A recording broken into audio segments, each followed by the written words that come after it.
I mean, we've talked about this on the show before. This is how the Overton window shifts, because you have the loudest, most psychotic people that are pushing their ideas forward, and they're the ones that we highlight, right? And it happens on both the left and the right. And then the more moderate psychos, you go, oh, they're not so bad. That's not so bad. And then you have a shift, because then this not so bad thing then becomes the status quo. And the psychos keep being psycho and they keep screaming the loudest while we slowly shift towards them. Because think about it, right? A couple years ago, it was like, yeah, I don't really want kids at Pride. That's weird. I mean, let's not have them around this sort of thing. It's inappropriate, especially with the kink stuff. Now it's like, well, they can be at Pride, just not around the kink stuff. And so it's shifting so rapidly. Did you see the article from the summer?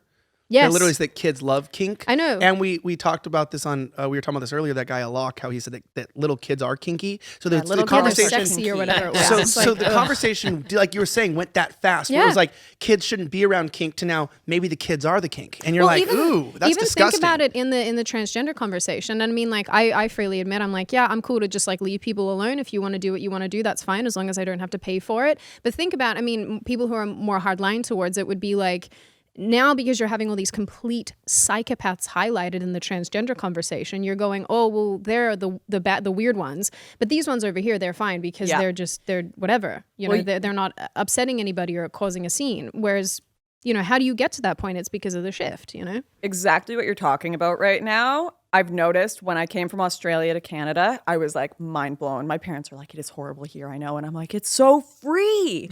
You can go out. The police aren't curb stomping you for wearing a mask or whatever, not wearing your mask. Yep. And then I come to Texas and Elijah's like, yeah, so we can go buy a submachine gun and drive as fast as we want and do whatever we like. Yeah. And I'm like, what? Yep. You've just ruined Canada for me. I thought Canada was so free. And now Texas is like, different planet, yeah. We'll take you. We're taking refugees. Yeah, but I mean, it even happens with your opinions towards freedom. Yeah, like I used to think, oh, Australia's not so bad. And then I moved to the US and I was like, just kidding. Elijah, you going to lead the caravan? Let's do a caravan.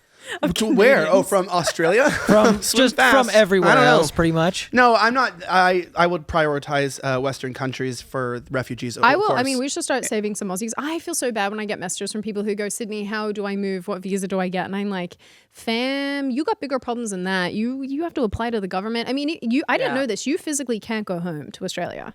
Right now, they've got so many restrictions in place that it's been that way. They've just started reopening flights, but when I was checking a few weeks ago, it was like $30,000 for a flight. It's unreal. But you'll never be able to leave because they're requiring to leave the country to be vaccinated. Yeah, so they require you to be vaccinated. And also, I mean, you have unless to put you charter a flight. That's a bit different, though. Yeah, they're not allowing citizens to leave either. It's illegal. In order to get my son out so he could see my parents for the first time in years, I had to, like, they were literally rejecting him from leaving so many times. I had to put in a million requests. It was, you know, through hell and back to do it. Took me months and months of canceled flights. So I don't know what to tell people. I've had 3 friends move to Mexico in the past 6 months. And this is one thing about governments. When they're really competent, great. You usually have a good functioning country. Australia functions well. Canada functions well. But they're also very competent at oppressing you. Oh, yeah. Whereas incompetent countries where it's like, what healthcare system? They're not very competent at oppressing you. So they may have all these rules. But if you go to a third world country right now, you're a lot freer than Western nations because they're like, yeah, we just don't follow the rules. Even if you just go to like a immigrant run kebab shop in Canada, they're like, passport? What are you talking about? Because they're so used to, you know, rules not being enforced to the same degree. Like the Taliban, even they only enforce mask laws with women, so that's pretty good too. Yeah, that's if you think about it. If you think about it, they've got the men have more freedom in Afghanistan.